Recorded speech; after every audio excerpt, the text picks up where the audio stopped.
कराची दमको रंगिया कोटर बंगाली पाड़ा टैंकर टक्कर दौर साली चुक्की वीरान पुलिस रिदा दौर साली चुक्के पजार फरहान इनामा चबिता कराची दमको रंगिया कोटर बंगाली पाड़ा टैंकर टक्कर दौर साली चुक्की वीरान पुलिस रिदा दौर साली चुक्के पजार फरहान इनामा चबिता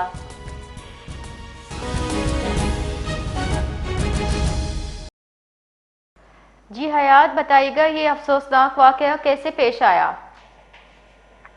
देखें, ये कुरंगी सो क्वार्टर बंगाली पाड़ा में वाटर टैंकर की टक्कर से जो है 12 साला फरहान जाँ बहक हो गया।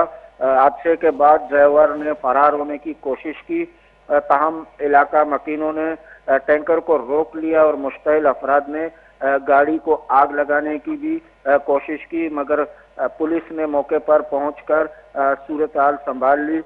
पुलिस ने ड्राइवर को गिरफ्तार करके टैंकर तहवील में ले लिया गया और कानूनी कार्रवाई जारी है। साथ में ये बताता चलो, रवां साल शहर में मुख्तलिफ हादसात में अब तक 807 अफराद जान की बाजी हार चुके हैं, जिनमें से 245 अमवात हैवी ट्रैफिक की टक्कर से हुई। जी बहुत बहुत शुक्रिया।